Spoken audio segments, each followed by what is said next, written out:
record. All right, I'm broadcasting and I'm recording. So we will open the meeting at 7:05, and please rise for the Pledge of Allegiance to the flag of our country. I pledge allegiance to the flag of the United States of America and to the republic for which it stands, one nation, under God, indivisible, with liberty and justice for all. Thank you. And for the purposes of taking attendance, I think a roll call might be easiest if we just ask each person to say their name. So I can start. Matthew Weiss is here. Karen, perhaps? Oh, Karen, I'm here. And Amanda? Amanda Curley here. Alice? Alice Joslow here. Cecilia? Here. And Shandi? Here. And Lucinda? Right here. Sorry, guys. I was saying hello to everyone when I was muted. Understandable. And Molly is here. Yes, sir. And, of course, Kathy Byrne is here. We're hoping Althema will join us shortly. The first order of business is the approval of the prior meeting minutes. Everyone's in attendance. I was late, so I will abstain. If anyone has any questions or needs a moment or two to review that, it's in the packet. I'm not sure that we want to include all of the, are we including the criticism of the direction of the board and stuff like that, or no? Or those were added? Well, they were added because apparently that's included for the activity of the board in the minutes. There are no quotes or attributes to who said what, but it would be concealing it if you didn't include it. That's exactly right. Okay, I don't recall that we've ever done that before, but okay. So if there are no other further questions or comments, I'll entertain a motion to accept the minutes from our last meeting, August 17th. I had a comment that Okay. I felt as though it was questioning and not criticism. I agree with you, Shandi. What? I'm confused. That was, the word criticism was used, and I don't think that's accurate. I think it was questioning. It was asking I see. questions. I see. And Alice, you said you agree with that? I do. Okay. So if it's acceptable to the other members of the board, if we were to change the phrase to questioned, then I would entertain a motion to accept the minutes. I also want to Yes. go back, Matt, you were not at the meeting. Okay. But under board elections, it said board members were critical of having a slate of officers chosen. And you actually said to me the next day that that was because of the bylaws of the board. We were obligated to present a slate before the election, right? I just want the board to know that is actually in the bylaws. So if we want to change the bylaws, we should, but I think it should be noted either that it's in the bylaws or something, that we were not just doing this for the sake of doing it before the meeting. Okay. Could you maybe share that later, that bylaw? Because I'm sorry, I don't remember that. And I do remember many years ago that we used to have a brief officers committee, and people would talk with each member on the board and ask them when they would like to serve in different roles and their feelings about, you know, continuing with current officers or whatever. There was always a discussion held before. So I think what Shandi is saying is actually more accurate. And if we have a bylaw, I don't remember that. I'm sorry. So I should look at that. But do you know which bylaw it is? Can you cite the bylaw? No, I can't. Okay. All But right. the change was actually made when Matt was president, is what he shared with me, because he read it was a bylaw. He was the one that actually changed this protocol because of the bylaws. We can add an opportunity for discussion around March or April of the upcoming year, so people have a chance to openly review what it is we're going to do. Yeah. So Okay, thanks. Should we possibly put this before the policy committee then to review prior to that? I think that's a great idea, Amanda. So we've got an item for us to look into then. Right. I couldn't remember why we had changed it because we had, and Matt reminded me that he had done it because of the bylaws. Okay. So Kathy, are you comfortable with the changes that we just spoke about? Or do you, okay? You're muted, Kathy.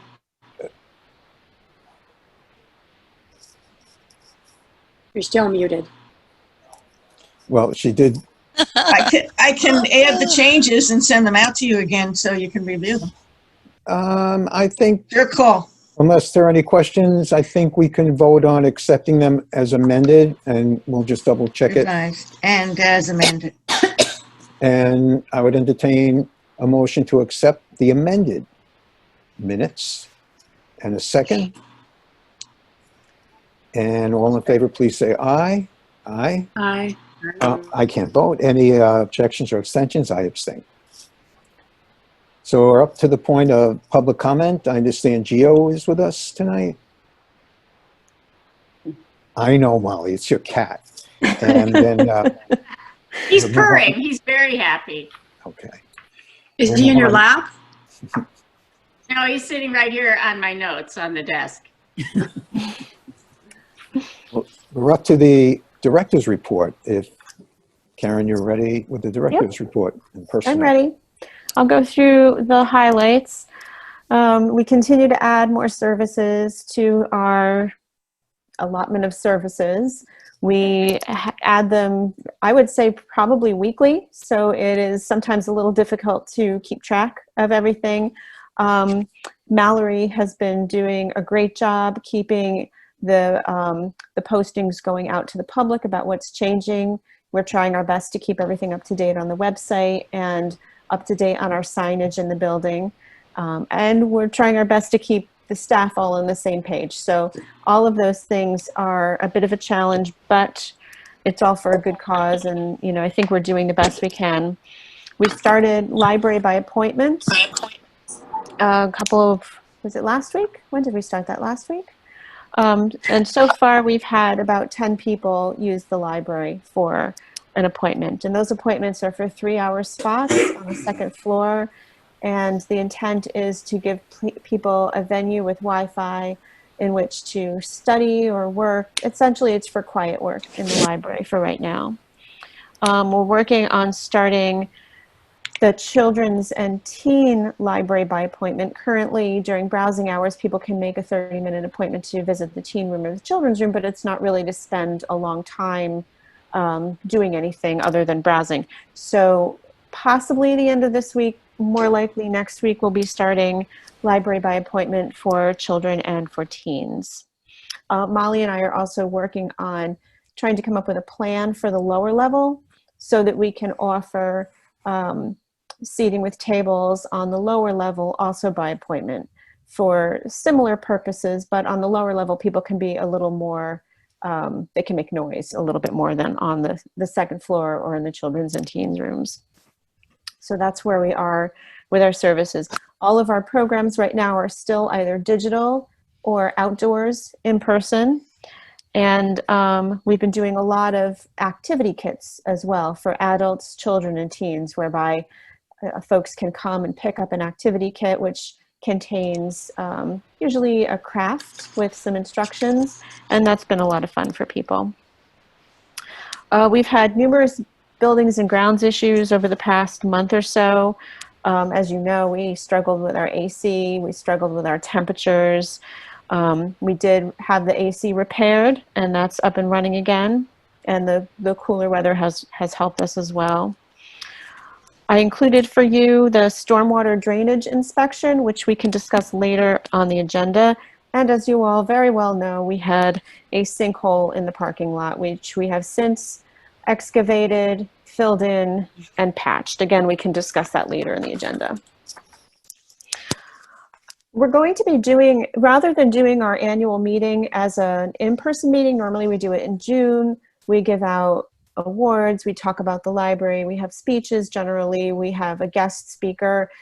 We were hoping to do it in person in October, but it doesn't seem like that's going to be a good idea. So we're doing a digital one this year. Mallory is going to work with Maggie Long from our circulation department, and they're going to put it together. So hopefully we'll have something that we can put out sometime in October, early November, something like that. And I think that will be good. Can I just quickly ask, Karen, are you going to try to do something like the Westchester Arts Awards where it's, well, I know that was live, but are you going to make it available so it's like a virtual thing, people can click on a link and watch it? Yes, yeah, we're going to, I think what we're going to do is record it rather than try to do it live. Sure. So that we can edit it, and that'll give us an opportunity also to have, if trustees want to be involved. I know I'm going to want Matt to do a thing, and we might want some of you to do something. And it allows us to kind of do it socially distanced as well. So when we do like the employee milestones, we don't have to have everybody stand up together. We can do it separately and that kind of thing. As you know, we're going to be a polling place in November for the general election. We're going to have the voting on the lower level. I did inform the Board of Elections of our sinkhole situation. We've repaired the sinkhole. My concern always is this is now the second sinkhole that we have, and I'm hopeful that our parking lot isn't compromised on election day so that it messes everything up. And they did say we'll keep in close touch. If there's anything that compromises the access to the building as a polling place, they will make sure that they have a plan B that they can shift to, which made me feel better. We've lost Francesca Lombardo to a full-time job. Congratulations to her. She's fabulous. And as you all know from our discussions last month, we shifted Janice Noto-Helmers to the Adult Services Department, and already she's been trained. She's being trained. She's been very helpful, and that's going well. You might have read the lovely letter that 13 library directors put together in response to a draft service level agreement that WLS has come up with. As you know, the WLS IT received some audits earlier in the summer.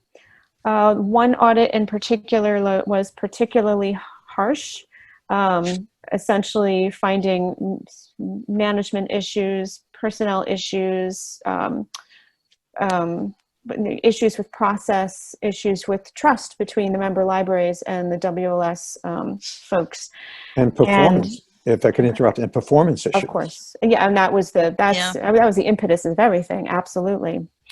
And so rather than sort of taking that to heart and trying to move forward to deal with that, WLS plowed ahead and started to put together a draft SLA, which is essentially a contract with the libraries. And this contract would have bound libraries to, it was a very poorly written contract. There were no metrics involved. There were no performance measures involved. I don't think if I showed this contract to our attorney, he would say to sign it. I think he would say, do not sign this contract. There was lots of expectations on the member libraries, no expectations on WLS, and it would force us to go through their network and their equipment to access the catalog and the ILS, which essentially would handcuff us. Yeah. So we wrote this letter, we sent it to the WLS Board of Trustees and Terry and our fellow directors. And I'm not sure, now they're sort of backing away from the SLA and saying, oh, we can do it differently. We'll see what happens. I don't know. I'm very disgusted by the whole business. And I'm very happy that we've made the choice to get our own network and at least have a parallel network that we can rely on for a period of time and have options. What percentage of the county libraries have gone in this direction, estimate? So there are 38 member libraries. 13 of us felt strongly enough to write this letter. That doesn't necessarily mean that those 13 libraries want to go off on their own for IT. It simply means that they are dissatisfied with the process and would support libraries who do wish to go and do their own IT. I would say beyond those 13 libraries, there's probably another 4 or 5 libraries who are dissatisfied enough to be vocal, but not necessarily to put their names to a piece of paper. So 13 plus 5 is almost 18, so it's about half the libraries. Roughly, a little less than half, yeah. Yeah. Karen, had you shared that letter with us? I can't remember. It's in the board packet. Oh, okay. Yeah. Okay. You mean tonight? The one that Kathy sent out. Oh, okay. I didn't see that. Yeah. Why didn't I see that? Along the same lines, the board had asked me to get additional information from WLS regarding the IT bill. You wanted a breakdown of the IT bill. I did send a letter to Terry asking for a breakdown of the IT bill. I have not received anything yet. And Allison is working on putting together a list of the WLS computers that we can drop. Our network is going to be installed maybe this week. We got pushed up from we were waiting on a November date, but they managed to push it up. And I have NSC, which is our IT company, working on putting together everything for the network and the Wi-Fi install. So that's going to be happening soon. And in parallel to that, we're working on figuring out which WLS computers we can drop from our inventory and which ones we need to replace. It's a very interesting time because we're sort of taking advantage of the pandemic situation, and we're going to drop I want to say a majority of our WLS patron computers and replace them temporarily with Chromebooks that we can lend. And then as we move ahead, we'll work in some additional equipment, some CPUs, some laptops, and that kind of thing. But this is actually a really great opportunity to make that shift. Oh, and there's one super important thing that I forgot to add to my director's report. I can't believe that I forgot to add this to my director's report. The Friends of the Library they are amazing. They bought a gift for each library staff member in recognition of the hard work that folks have done during this pandemic period. Every staff person got a $25 Amazon gift card and milk and cookies and a wonderful poem. Yes.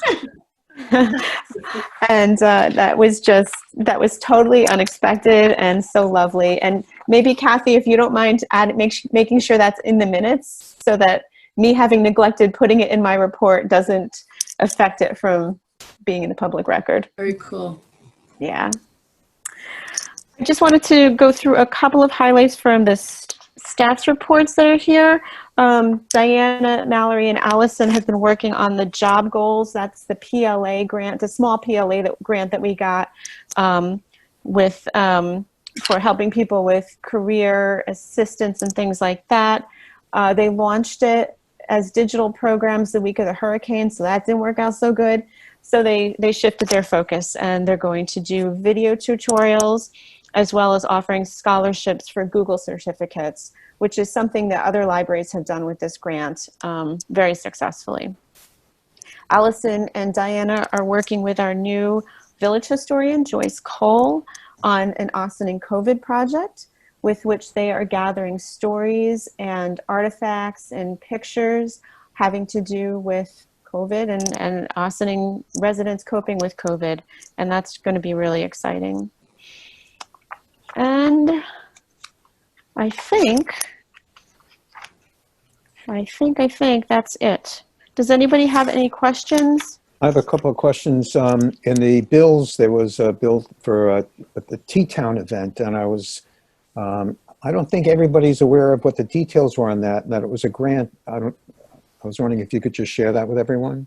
Sure. That's a grant-funded, multi-part in-person program that Susie Zavarella put together for the teens, having to do with ecology and environmentalism. It was a 4-part program. It took place down by the river, and well, part of it was down at the river and part of it was in some parks.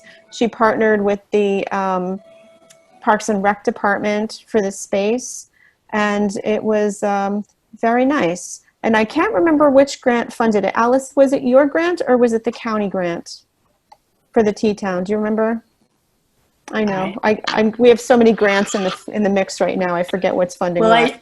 I just sent you the MOU and the fact that I need an invoice, so you'll clear that up with Susie tomorrow. Mm-hmm. I think that some of the grant might have been used for the PFS grant, might have been used for the T-Town. I think you're right. Yeah. Karen, do you know how many kids benefited from that? I would have to ask Susie. Okay. I can't remember what she told me.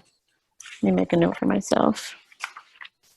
I'm just curious, when did you send the letter to Terry about the IT bill breakdown? I'd have to go back and look, Cecilia. I can't remember. I want to say it was the week after our meeting. Okay. Just curious, thanks. Yeah. And I'm curious, Diana mentioned that they're reducing they're weeding the collection and removing shelves. Is that space going to remain empty for the time being, or the shelves will come out? I think she was talking about the what's the word I want? The career section of the library. Right. So I'm not sure if she's looking at removing shelves. Molly, do you know if Diana's removing shelves for the weeding? Shelves that's scheduled to be removed, and that's so that like study tables and work tables can be moved closer to the reference desk on the second floor so that people can work with assistants. So that it's more like well, a training space. You know, you can work with people at the service desk and with the collection rather than just being off at a table by yourself. So it's that one row just to free up some seating space. Makes sense. Okay. If there are no other questions or comments for Karen. I have a question about, Karen, I saw something in the report about meeting with the village regarding study spaces. Yes. There's been some concern raised in the community that school-aged children and their families may not have some place to work when it comes to distance learning. I know that the school district was working on trying to find spaces for that purpose, and the village and town as well were trying to find spaces for that purpose. I believe that the village, and Alice, you know more about this than I do, but I believe that the village has identified some spaces in their facilities for this purpose just recently. Yeah, this goes to a huge equity issue that the schools are concerned that many families may not sort of have quiet space for all their kids and satisfactory bandwidth for their kids to attend virtual school. So they were looking for extra spaces throughout the community where people could come and have reliable internet, wider bandwidth, and spaces that might be quieter to study. And they reached out to a lot of churches and other organizations, and it turned out that they did not pass the muster in terms of requirements with regard to facilities. So the only two facilities in the community that actually were deemed appropriate were the recreation center and the library, hence the request from the school district. Why can't any of the gymnasiums be utilized in the school system? I don't understand that. They are being. Oh, okay. Yes, they are being. And Okay. the library in Peekskill and the Peekskill Youth Bureau are being utilized in Peekskill. So, you know, they were looking for other satellite places in Ossining. Shonda, you had a question? Yeah, I was going to say, didn't the village at one point have Wi-Fi in the village? I'm sorry, I don't understand. Do you mean throughout the village? Correct. No, I don't believe so. And from an equity perspective, that would certainly be something that we should do. Right? Yeah, well, I'm not understanding why they're looking for buildings versus providing Wi-Fi in the community. That doesn't make sense to me at all. The district and they're looking for an enclosed space when, due to the pandemic, you know, it's saying that indoor spaces are not the best, and then that, you know, if you're in your home, that's better than being in a enclosed space that may or may not be, you know, provide enough spaces for whoever. It seems to me there's other communities in Westchester that have Wi-Fi throughout their community, and why doesn't the village look towards that versus looking for a building, is what I'm asking. Well, I just want to say, first of all, the audio that I was hearing from what you said was very broken up. Was that the way? Sorry. It's not your fault. It's bandwidth. Was anybody else having problems hearing, Shadi, or is it just mine? It was broken up. It was broken Yeah, up. it's So very broken up. I'm going to answer your question as best as I can, Shandi. In terms of the school system, they themselves have purchased, I think, over 300 hotspots, which they are lending to families so that they can, as you said, have access to wireless within their homes if they don't. Additionally, every student in the district, pre-K through 12, if they needed a laptop, I believe there was one accessible or still is accessible to them. The request was not made by the village to us. The request was made by the school district to us. And in terms of creating a Wi-Fi network throughout the community, I'm not aware of any communities in Westchester that have Wi-Fi throughout their communities. I would love to know if that's the case, because we could certainly advocate more effectively to make that happen in Ossining if there are districts. White Plains. White Plains? Okay, that's great. Thank you for letting us know. I had no idea. Yonkers. Yonkers as well. There was a time when there was free Wi-Fi in Ossining. I don't know if it really? was, okay, I didn't know that. But I know that at like they had, because it was called Ossining Free. I mean, that's a whole, to go down that's a rabbit hole to do that. How long will it be for? Karen, did it say? I didn't read. I don't know if I missed it in the letter. It's actually for as long as school is hybrid, and there's virtual and a hybrid model. Now, will this take away from our from the visiting? Like, will it intrude on the space that's needed for the research hours? So I can tell you what we're planning to do, and some of it we're not quite sure. So right now what we can do is we can offer library by appointment hours in our children's and teen room on certain days of the week for certain times. What we can't do is provide a dedicated space from 8 o'clock in the morning until 3 o'clock in the afternoon for distance learning. That might be something that we could do, but we just haven't figured it out logistically yet. What Molly and I are working on next is figuring out a way to use the lower level, again, a by appointment arrangement during certain hours. We'd have to figure out what those hours are so that folks could, anybody really, not just families with children in the school district, but anybody really who needs to use the Wi-Fi and use the space, for folks to sign up for a time slot to essentially do the work that they need to do. And the request was made by the district because up in Peekskill, I have this little flyer here, but it's hard to read because it's so tiny. It didn't print properly.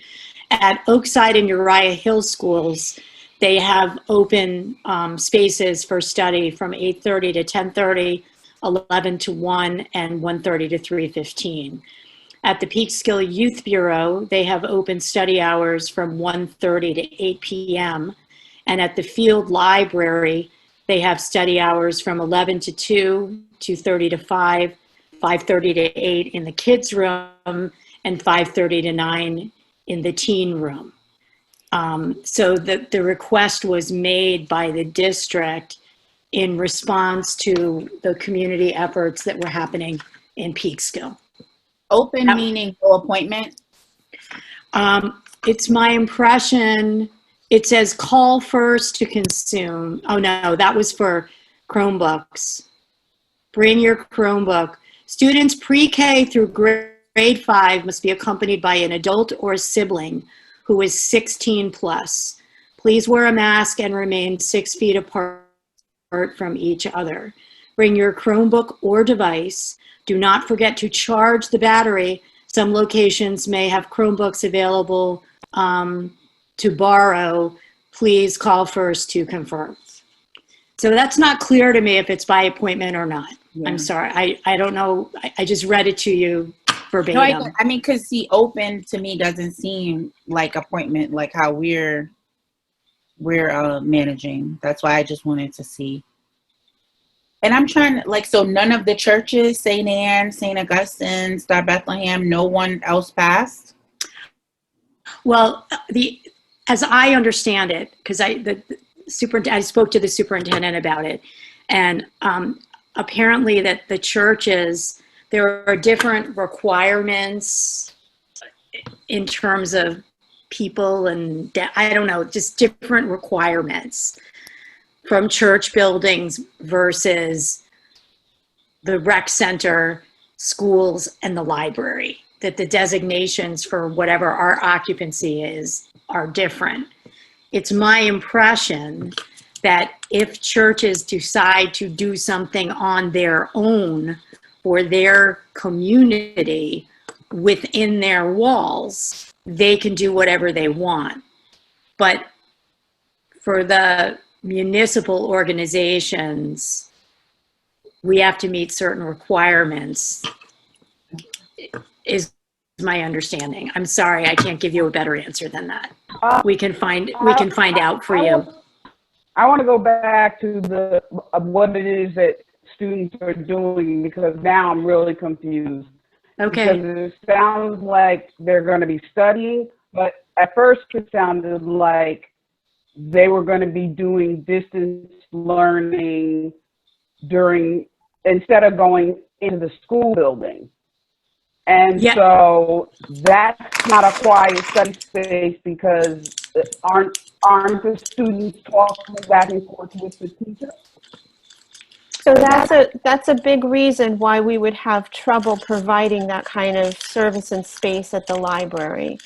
What we can provide right now is spaces to essentially quiet study, or small group study like normal, but we'd have to manage it differently and have a regular cleaning schedule, etc. Yeah. What we would be very challenged to provide would be a dedicated space to accommodate distance learning. For the reason you just said, there would have to be dialogue.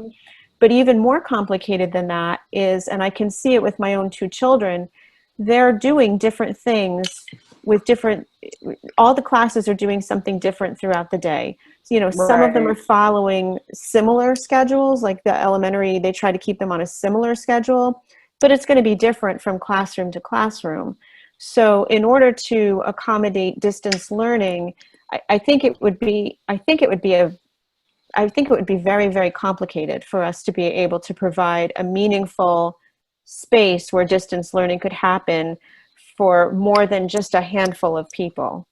Well, it's my understanding, Karen, and you're the consumer here that knows this. None of us have children in school anymore, but they're either in school Monday, Tuesday, or Thursday, Friday, right? So the district is requesting these spaces at the rec and the library so that when the students are not there in person, they can have reliable internet. We could require that they use earphones, right? So that they could hear the classes. And I'm not sure, I don't know how much interaction there is in the virtual classes. And I'm sure it varies class by class. It varies class by class, most definitely. My only apprehension is personally, if the student is unclear or how to do the work, then, you know, like, is someone at the library supposed to, like, does it now turn into homework help?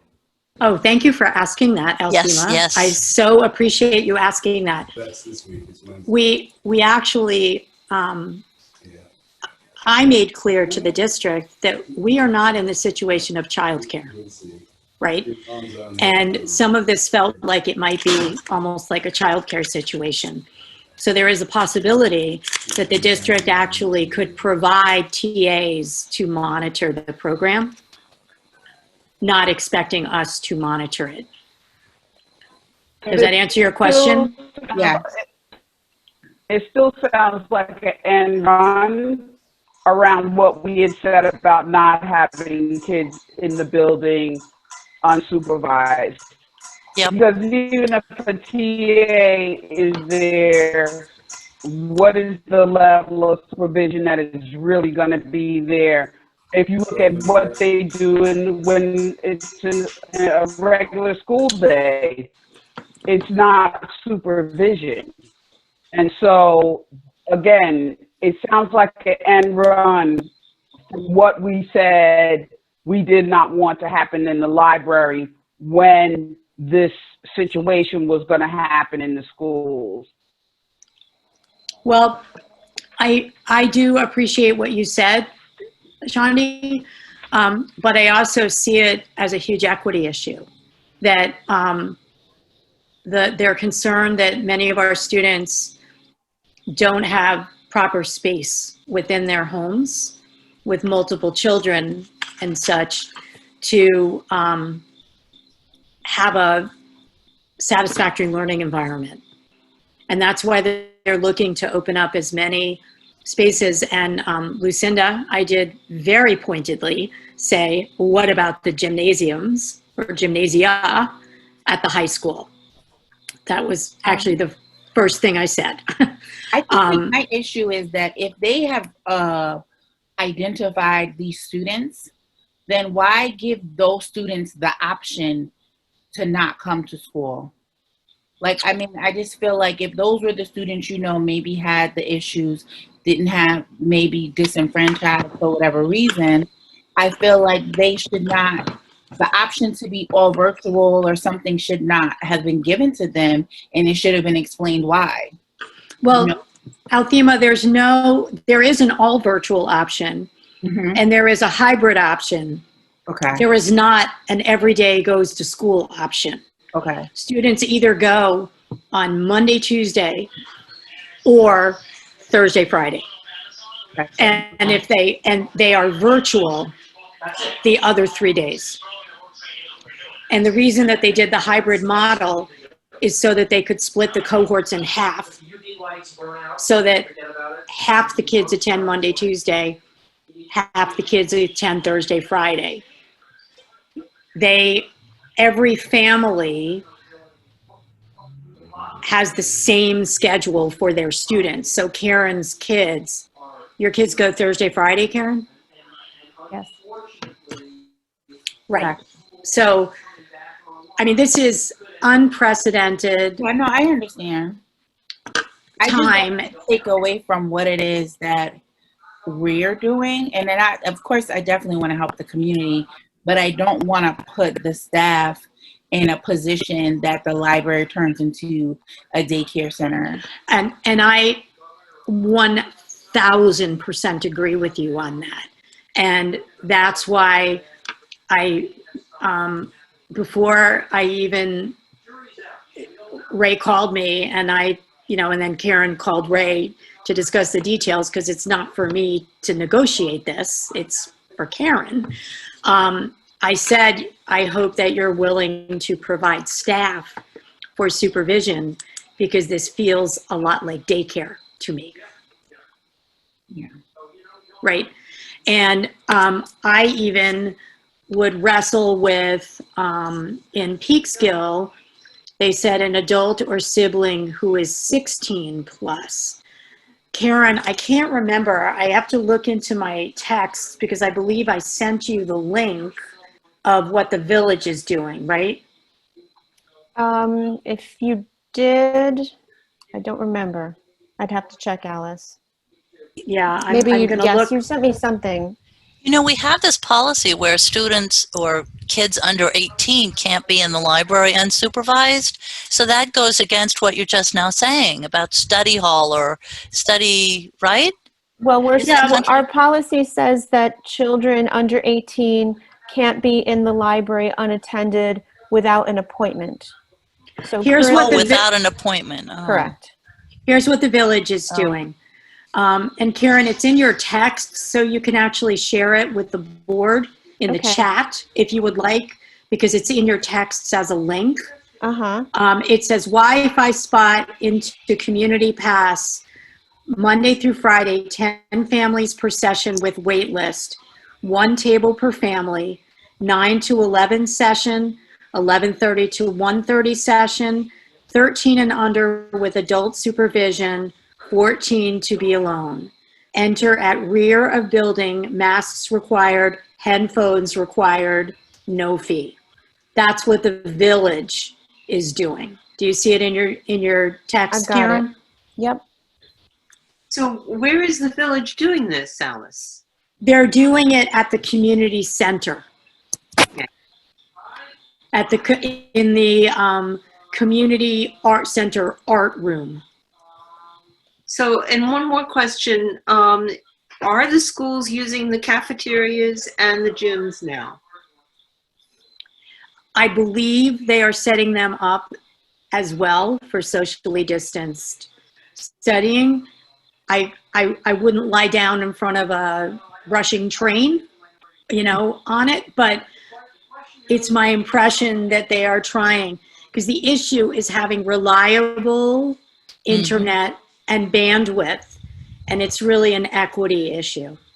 But I was very clear and said, Karen needs to speak with you because supervision is not something that we can do. And if this happens on the lower level, we're not going to let it interfere with what's going on by appointment on the second floor for adults 18 and older, nor in the children's room and the teen room, right, Karen? Right. If we're to do something to accommodate distance learning, it would have to be completely separate. Right. So let me interject, Karen, for the sake of just giving us an overview, and maybe we can just have this conversation conclude to a point, because we're not going to resolve anything. There are no motions on the floor. No. Right now, you've been approached by the district to provide space, and you haven't formulated any kind of a response or a policy or anything for us to review or vote on. No. My response to the school district was to tell them what we could do, which was the by appointment hours, very limited for the children's room and the teen room, possibly the lower level. But that doesn't accommodate what they're talking about. It's something different.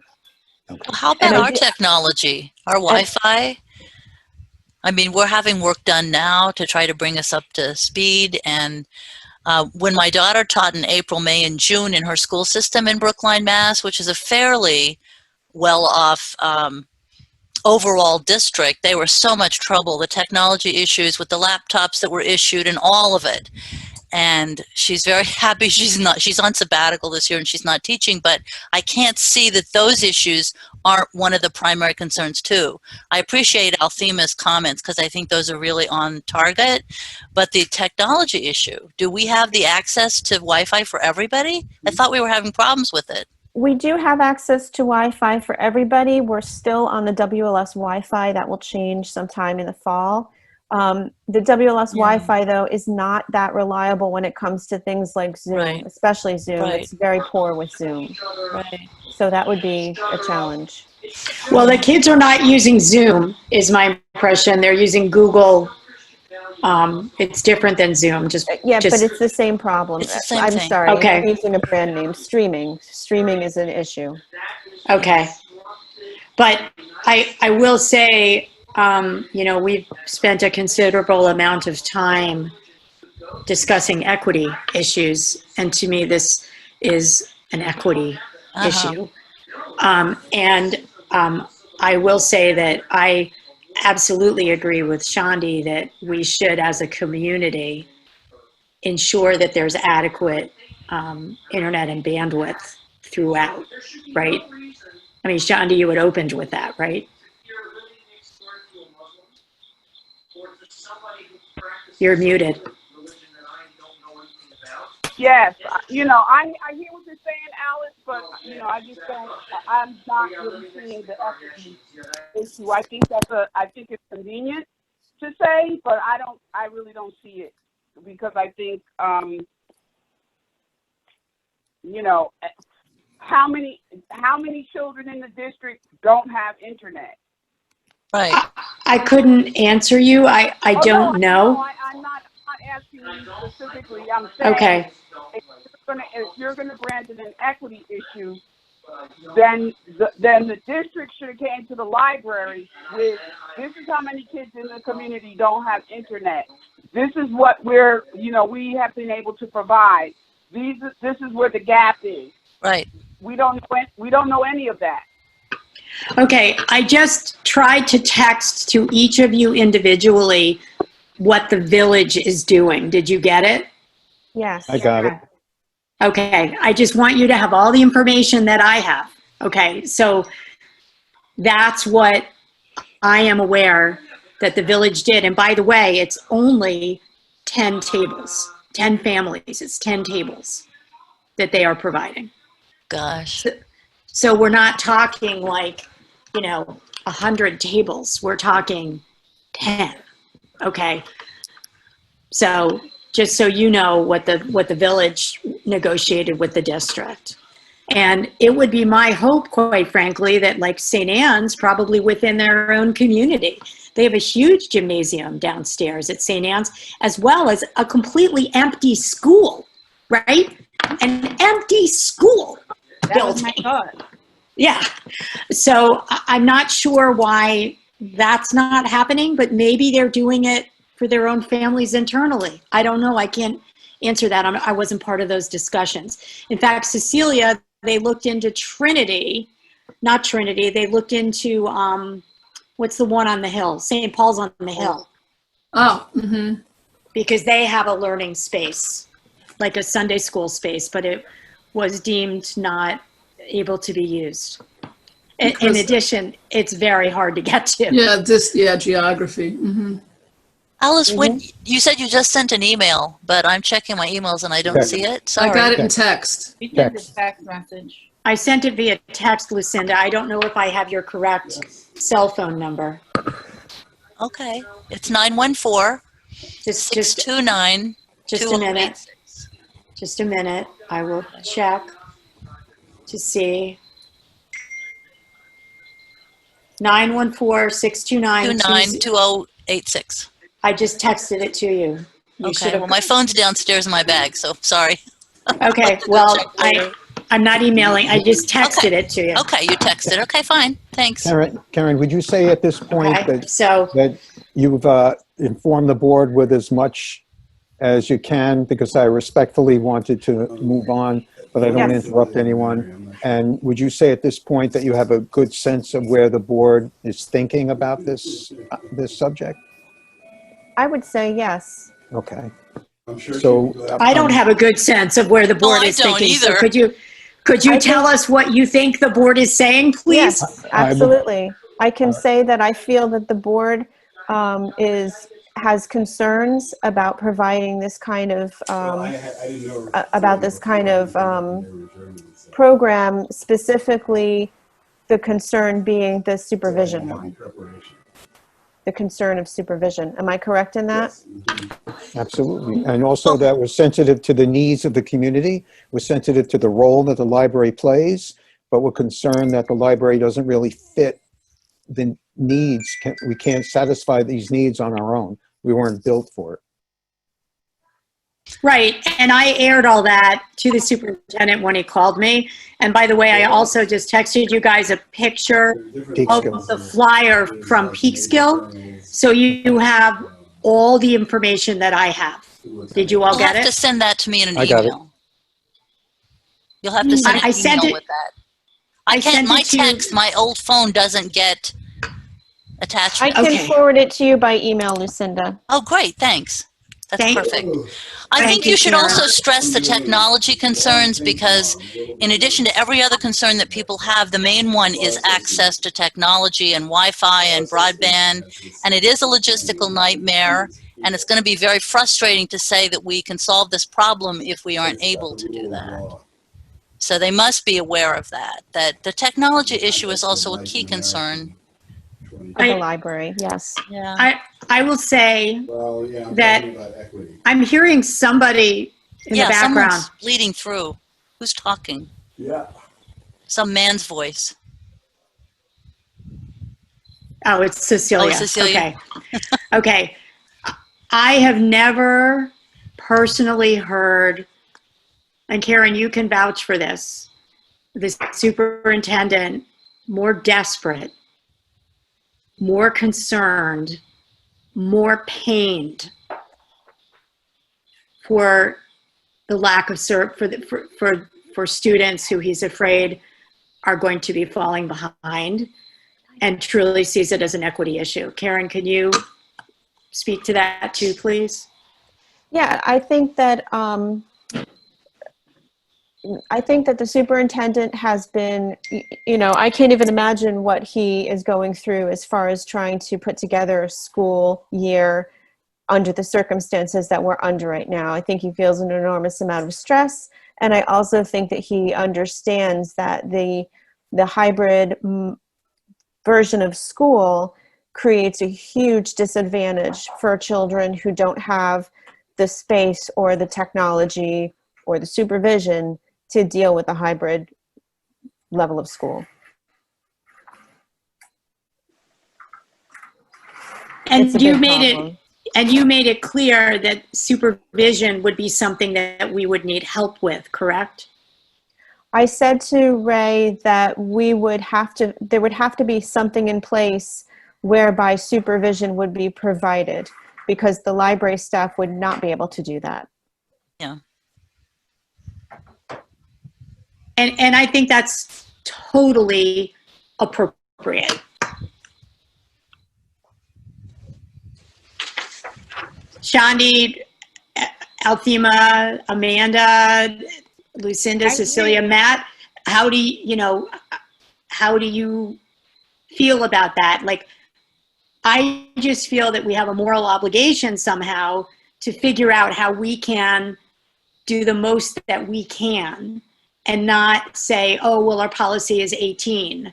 If there's something that we can do to improve the opportunities and support for kids, I'd like to see how we can do that within the community. I would never try to take that on. I yield to Karen in that she's working on it. She's working on it with Right, the staff. exactly. And when That's she comes right. back to us with an idea, Yes. and whether she asks for a vote or she asks for opinions, I'm ready, willing, and able to provide that and any support I can. But I think Karen understands the charge, and that is, what can we do? Right now, we're not equipped for long distance learning, but what can we do? And they don't have an answer yet. And I think We also, too, you know, have to remember we're still battling the pandemic, and we need to we're trying to keep our building and serve the community. So, you know, we have to just think about, you know, exposure and everything all the way around. So I too, you know, trust Karen to come up with a great solution. Or, you know, we may just have to respectfully say we cannot help. Well, that's why I think that we have a process, and I don't think there's anybody on the board that's enough of an expert to solve the problem by themselves. So we have to yield to the professionals. Yeah. And unfortunately, we can't do that tonight. We cannot figure it out tonight. Are there any other questions or comments at this time on this subject? I just want to say that I spent a career working with children who came from poor socioeconomic backgrounds. And this is not going, I think this hybrid learning is not going to support them as they need to be supported, from what I know about the needs of particular populations. And I respect the board and Karen, and I think there are solutions out there. I'm just not sure that we can come up with a solution tonight. And I really Exactly. And that Karen, we are thinking about the future of many children, and whatever we can do, we'll come up with a solution for it. But I think they're going to need our help in one way or another. right, So. and Karen and the staff are the people that have to come up with the appropriate plan. That sounds like a good idea. Yes. So we'll move on, if we can, to committee reports. President does not have anything new to report. Policy and bylaws. We have some resolutions regarding the employee handbook, public access to records, and revised use of meeting and performance. Were there any comments on those items? I just want to add to this that based on our first reading in the public access that was added to that one, that there will be a secondary records access officer who right now is identified as Molly.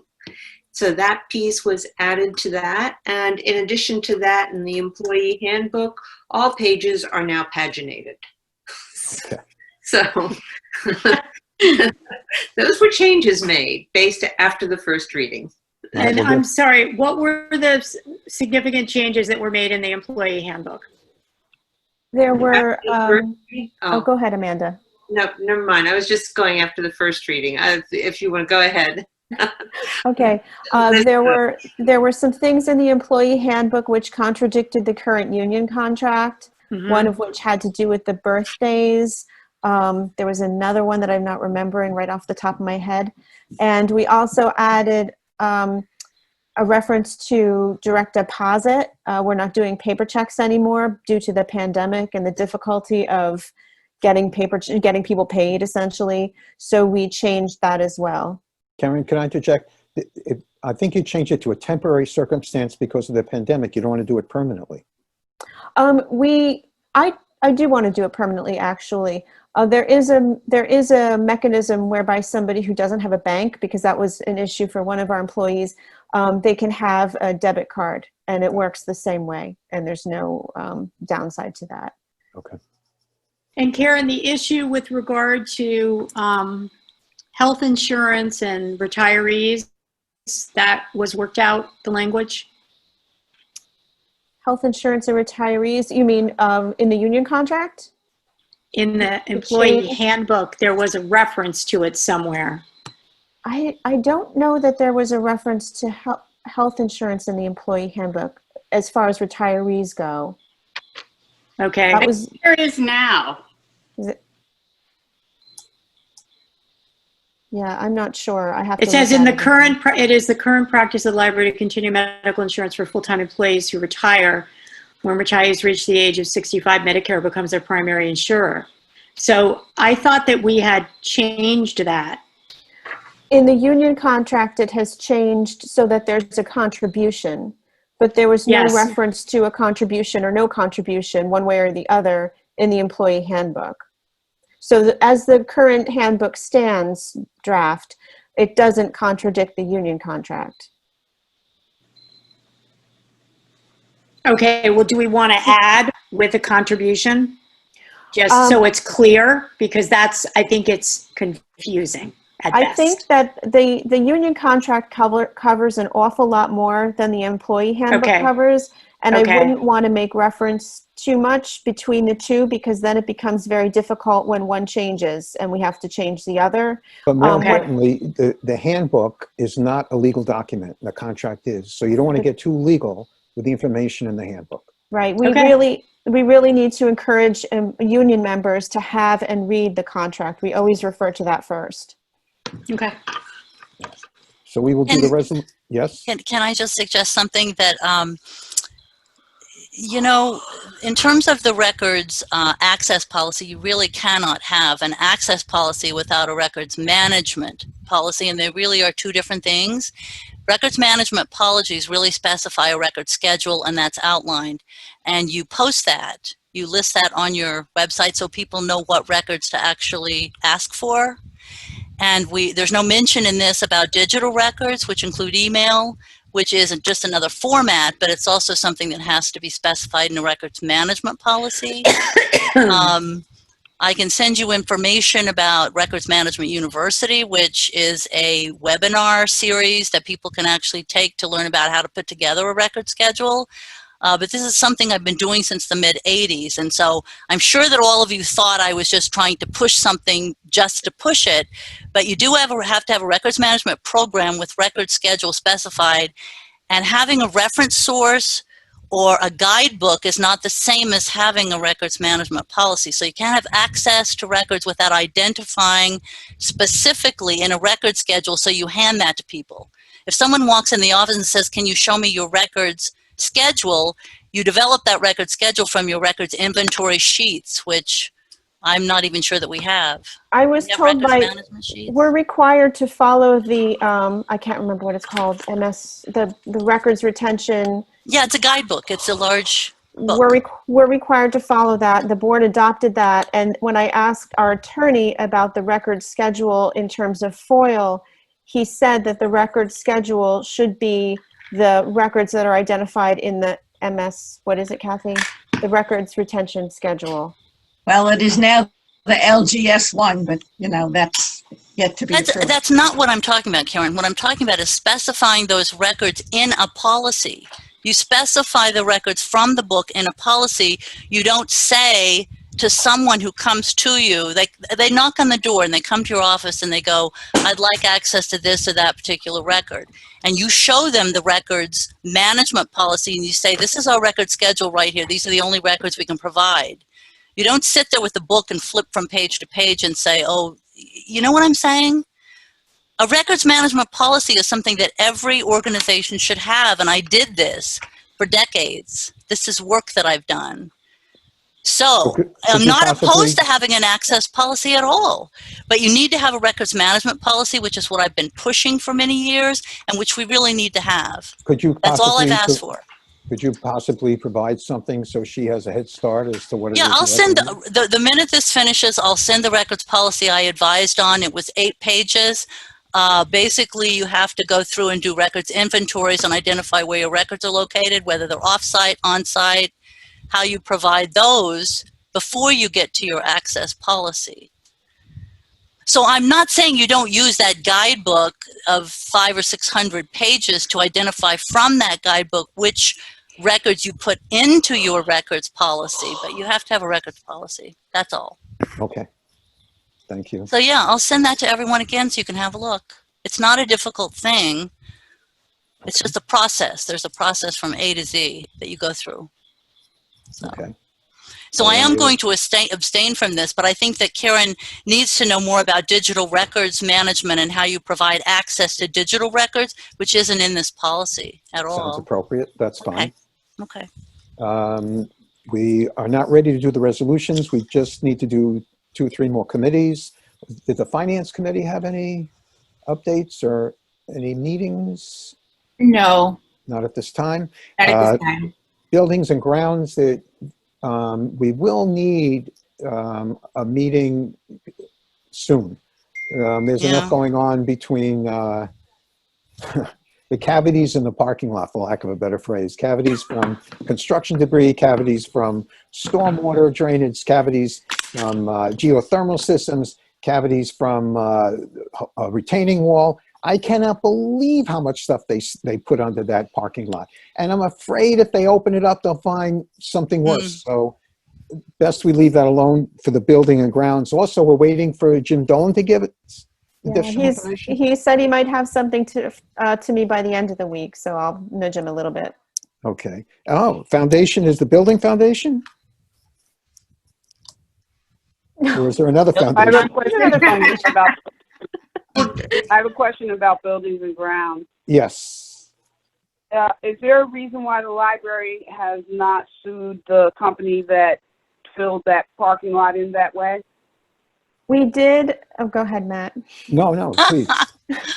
We did look into it a few years ago. Well, I can't tell you what happened before I came, and none of the trustees who weren't here at the time can say what the previous board did or didn't do.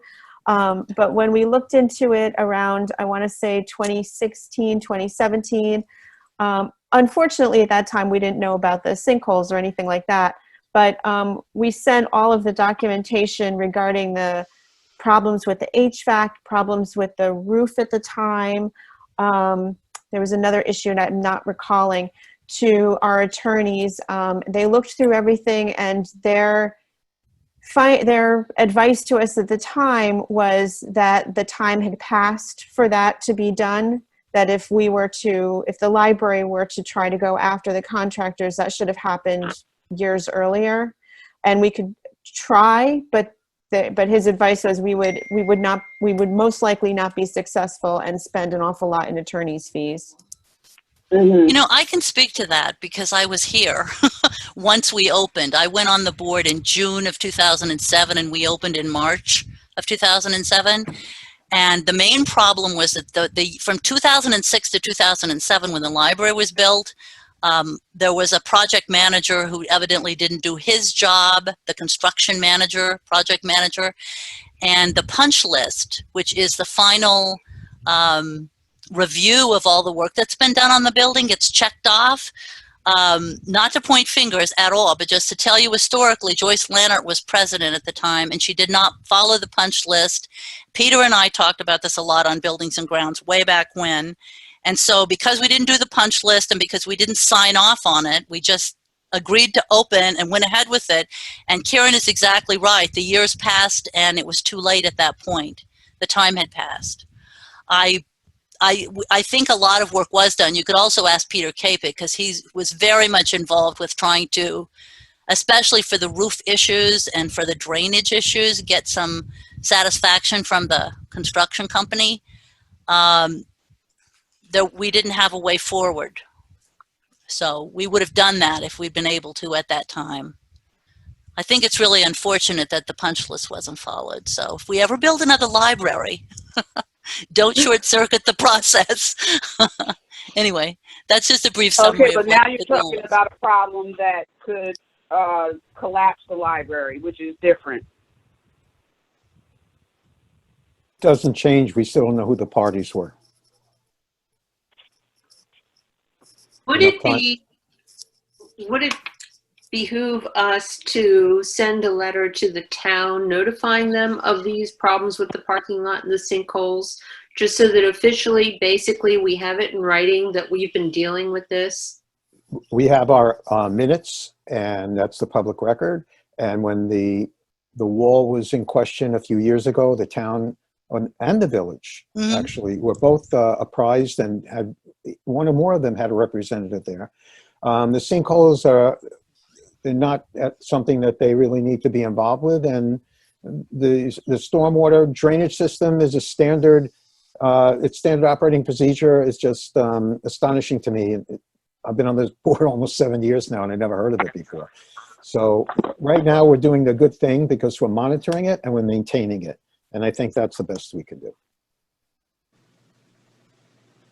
Are we still doing those, in terms of the retaining wall, those measurements? We're doing Yeah. surveys every 3 months now. But the reality is that it's just of the facade of those bricks. It's not really of the wall. Foundation is fine. Yeah. We were advised that the gaps that are seen are simply gaps in the cosmetic facing of the wall and not necessarily structural. Structural, yeah. Yeah, that's what I was saying. Yes. Yes. Sorry, Alice. So we will move on Thank you, Karen, for clarifying that.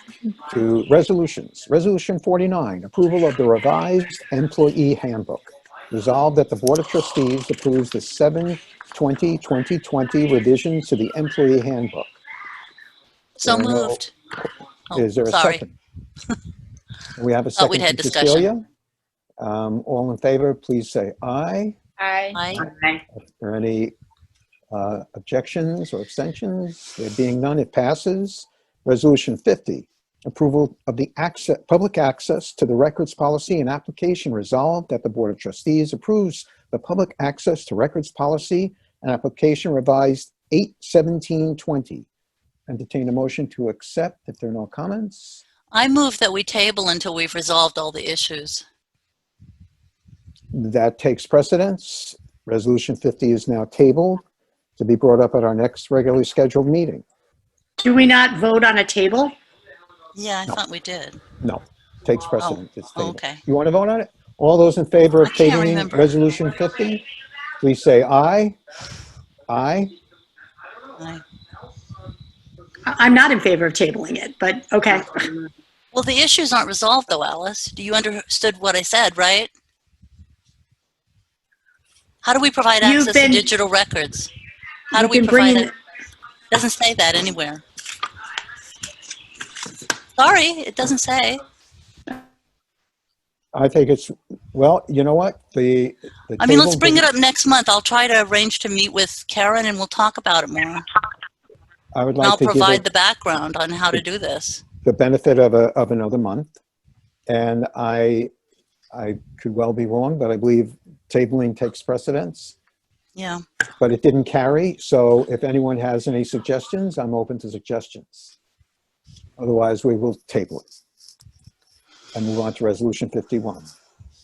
Approval of the revised use of meeting and performance spaces by outside organizations policy. Resolved that the Board of Trustees approves the revised use of meeting and performance spaces by outside organizations policy. It should be noted that this revised policy temporarily supersedes a policy adopted by the board on October 15, 2018. Are there any questions or comments for the discussion? The only clarification I thought we should put in this is that we should say until further notice, because it makes it sound like that, I mean, we're approving this only on a temporary basis, right, going forward. So until further notice, we should add that. That implication is with every resolution, and that's why we don't print them, because it's inherent. And as you could see, this particular one is being changed from 2018. In 2018, we didn't say until further notice. So that's a little superfluous. So at this time, I'll entertain a motion to accept Resolution 51 in a second. Second. And Cecilia and Amanda. All those in favor, please say aye. Aye. Any objections or abstentions? There being none, that motion carries. Resolution 52. For the purpose of reading it for discussion, approval of WLS semi-annual IT invoices. I have a particular problem with this, and I'd like to just share with everyone that I feel that WLS has put this board in a tenuous situation.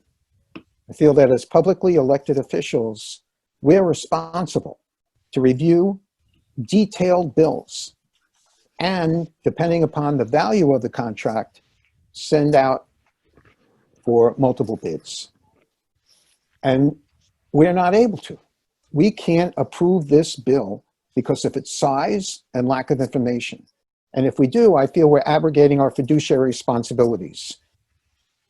We didn't ask for anything other than what we deserve. We are members of the WLS. I don't think we're treated as members. And the lack of information leaves me no option than to vote against approving any invoices from them. And it's not germane to this resolution, but I will say that this board should have information on every SLA proposal that the directors are given, and our directors specifically, by WLS, because we should be voting on those too. Because otherwise, we're beholden to policies and bills we're not aware of. Are there any other comments or questions on the semi-annual IT invoice from WLS? Well, I do remember Karen shared with us a breakout of it. And there was one category that was pretty general, but the other categories were just for the routine, function that WLS provides. So we're pretty familiar with what actually the services are. And I think the whole separate issue, which is a really good one that you bring up, Matt, is that we don't really have good access to technology. That's the problem. Not that we shouldn't be paying for these services. If these services were good services and they weren't problematic, I wouldn't be concerned at all. But I guess I'm going to differ. I think we should pay the bill. I think we should continue to complain about it. We should continue to agitate for change, and where Karen is solving the problem by adding our own technology. But the catalog and everything else that we participate in, that's a clear service they provide to us, the coordinated cataloging and everything. And I mean, Karen has spoken to this before. I think she agrees with what you say, but I don't think we should withhold a bill. I mean, if we don't pay, do they have the right to just cut us off from the catalog? Can they just close us down? Currently, the agreement that we're under, which was signed many, many years ago by previous directors, doesn't have, I don't think it has very much in the way of, if you don't pay the bill, then WLS can pull the plug, but it also doesn't say they can't. Right. That's part of the problem of that's part of the problem of these very vague agreements that we end up finding ourselves with. I will share with you that at recent WLS meetings, a debate came up and the newer members said, why aren't we addressing what these libraries want if they're not paying their bill? And the older members were saying, you know what? That's not the point. What we should do is start fining them and accrue fines on top of their debt, because if they don't pay, the rest of the system has to pick up that slack, and they should suffer because they cause suffering instead of speaking to us. So I don't, Karen, if we withheld the money, would that make a difference? Would it hurt us? Would it matter to WLS? It may get their attention. I don't know. Nothing else seems to have gotten their attention. Does it put you in an uncomfortable position? Karen, what do you recommend? I'm in a completely uncomfortable position, and I've been in an uncomfortable position for a year and a half now with WLS, and it's just the way it is. I think that WLS should be reaching out to us, and first of all, they should be sending us a detailed IT budget so that we can see what this money is being spent on. They have given us breakdowns, and I've shared the breakdowns with you as to how they come to how much each library pays towards their bottom line, but they've never shared with the Ossining library their budget, you know, how they get to their bottom line. They did share it with one of my colleagues who fussed and complained for a long time, but they've never shared it with us. I don't know. I think we should withhold it for a little bit more. I feel like we need to do something to try to make the WLS board take this seriously, because at this point, I think they are taking it seriously, but they don't know what to do, and what they are doing is not productive. Follow the dollar, or follow the money, right? Maybe they'll pay attention if money's involved. They haven't in the past. Well, is there any legal remedy for this? I think maybe we talked about this months ago. I'm sorry. but a legal remedy in terms of saying that you're providing us a service that we're not happy with for these reasons. I mean, it is an access problem because you've had all these many months over 2 years or 3 years now, I can't even remember. So the service contract portion of what they're supposed to be providing us is not being, as we all know. But I also feel uncomfortable just withholding funds if, as Matt says, and that's what I'd also heard, that other libraries going to have to pick it up if we don't provide. If we had I mean, I would really be happy if all the libraries, all the 13 libraries withheld their money, because that's where the power is. If we don't pay, that's not as... I'll find out, Lucinda, how many are withholding, because I know that some are. I'm pretty sure, I'm pretty certain, well, I know that some are, and I'm pretty certain that many are. So I'll find that information so that out makes for a you. difference for me too, if there are more libraries, because there's power in numbers. Yeah. Cecilia, can you share your comments? Because I'm not sure everybody can see your chat comment. I can't go off mute. There's another call in the house here. I can read it out. Yeah. Cecilia's saying, I have a problem with not being able to explain or defend how we spend our taxpayers' dollars for this item after a long time. Squeaky wheel gets the oil. I vote do not pay. We have documentation of our requests for a breakdown. And the total in 1 year, what do we pay WLS? So, is it over 160,000? Is it 200? It's about 145,000 altogether. That's not just Wi-Fi. That's everything. That's everything. Yeah. Okay.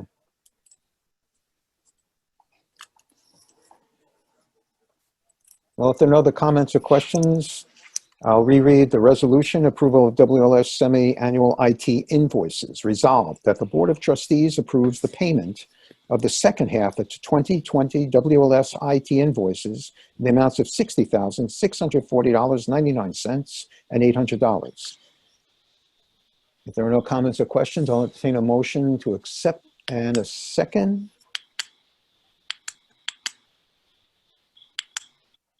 It being none, we will have to table. And the motion is tabled.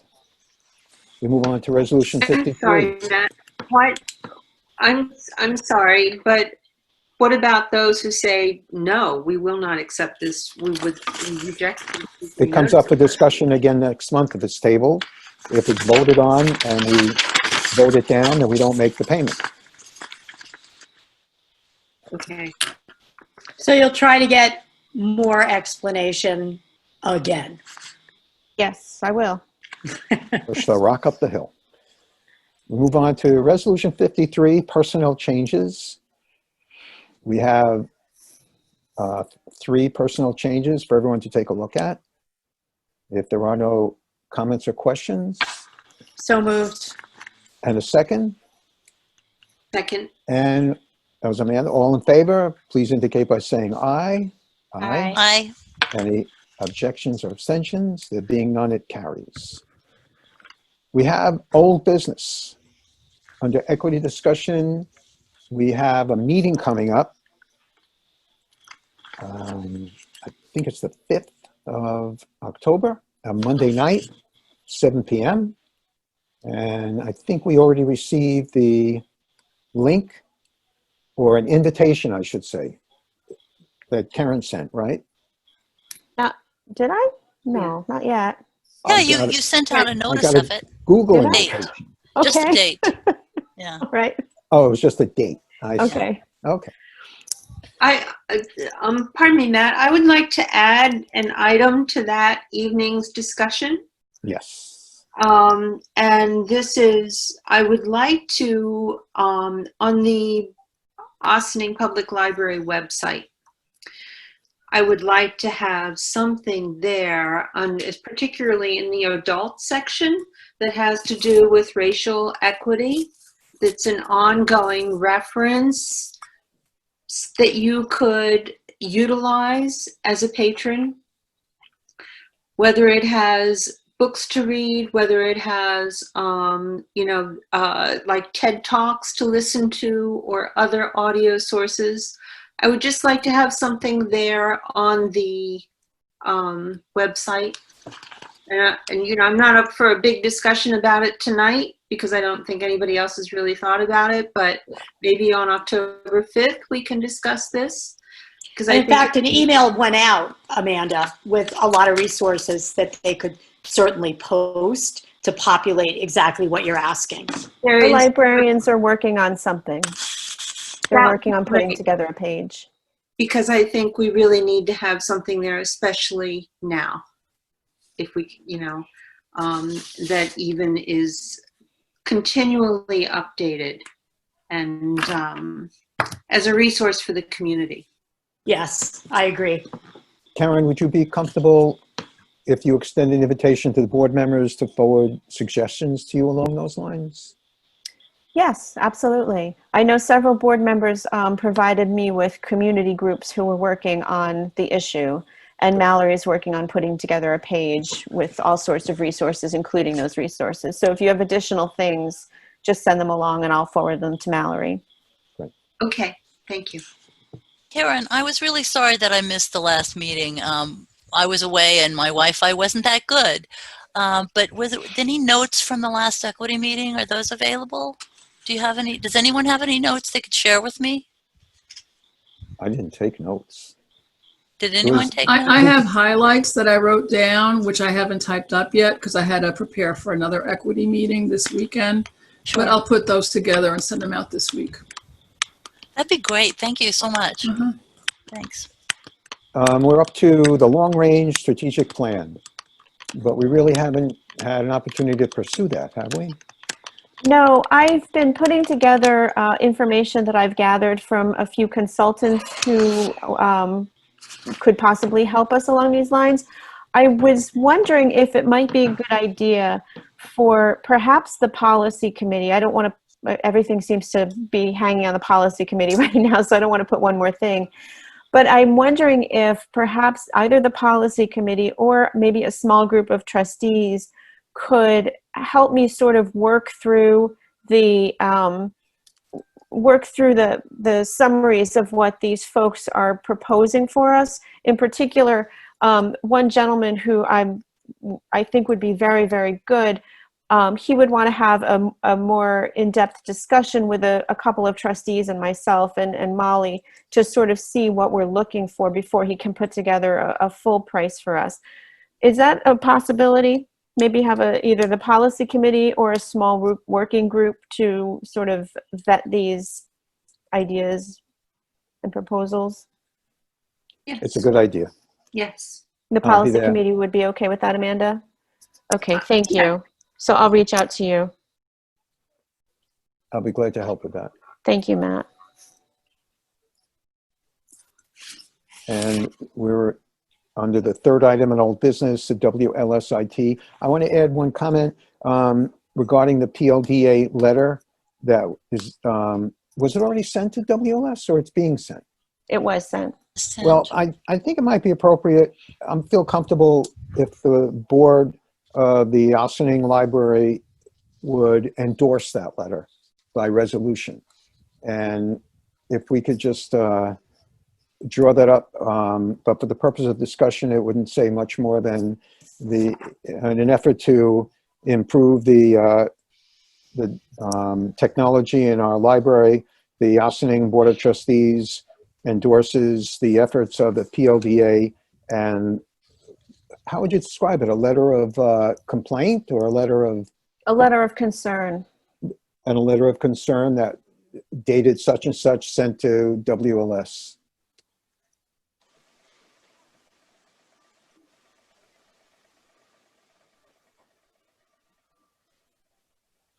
And with that rough wording, I open the floor to any comments or suggestions, or if anyone's in favor or against it. Completely agree, Matt. I really support this. And I think that the very first paragraph in her letter, which I guess was sent September 8th or drafted then. But anyway, it says the purpose of this statement is to put our position on record and to begin a meaningful dialogue, blah, blah, with a view to creating a sustainable long-term relationship, maintaining valued cross-county shared ILL, a service to our communities we wish to protect. And add in the concern about the IT services overall. or something like that. It's a very good letter, Karen. It's a very good letter. I didn't write most of it. Well, I wrote doesn't some matter. of it. And it's Any other very comments? impressive. Any other Just taking questions? So How do thank others you. feel about the letter? Good. Thumbs up. Yeah. So I'm going to ask Kathy to read the resolution, then I'll ask for a motion to accept in a second. Kathy, were you able to get it down? No? To Oh, bed, I'll review it on the recording tomorrow. okay. All right. You all have it. Just tell me what you want to say in the vote. Okay. The Board of Trustees of the Ossining Library. No, not that part. Just take the vote and I'll put this together. Yeah. Okay. Yeah. So I'll entertain a motion to accept that resolution 54. And a second. Second. Okay. And all in favor of accepting resolution 54, please indicate by saying aye. Aye. Aye. Any objections or abstentions? There being none, it carries. We're at the Thank point. you for that. I'll send it along to the WLS Board of Trustees. Yeah. Thanks, Matt. Okay. And you could let PLDA know too. Yep. And we're up to new business. I think you gave us the bottom line on the sinkhole. Bottom line, yes. Yeah. Yeah. Maybe we should put some buried treasure in one of those next time we seal it up. A time And- capsule. Time capsule, right? Ooh, I overlooked something. Karen, what's this under old business? Secure share site for board documents. Is that Oh, something? the board had requested at the last meeting, I think it was, to create a share site to basically house the board's documents so that you can easily refer to things rather than keeping them by email, which is sometimes difficult. So Alice is working on something using SharePoint. It's going to be a little bit of a project, but we'll get there. Okay. Thank you. And new business, was there additional information for the stormwater facility inspection? I think. we got the No, detail. the only additional information is that John Tortoso is awaiting a proposal on the recommended repairs. Okay. Okay. Karen, I have to say the reports from you and the departments are so detailed. If I wanted to learn how to run a library, I just read the reports from this month. It's pretty amazing. You can take over whenever you want. I'm sorry, it broke up. Okay. I couldn't hear you. We're at the point of executive session, and if I'm not mistaken, we do need executive session tonight? Yes. Okay, so I'll entertain a So motion. moved. And a second, and we are all in favor of going into exec, so you could stop the record button. Wait, recording. Okay, go ahead. I'll entertain a motion to end our meeting tonight. And a So second, moved. all those in favor, please say aye. Aye. No objections and no abstentions. The motion carries. Thank you very much for attending, and I think we got a lot done. Thank you. Stay Thank safe, you, everyone. everybody. Thank you. Bye. Bye. Bye-bye.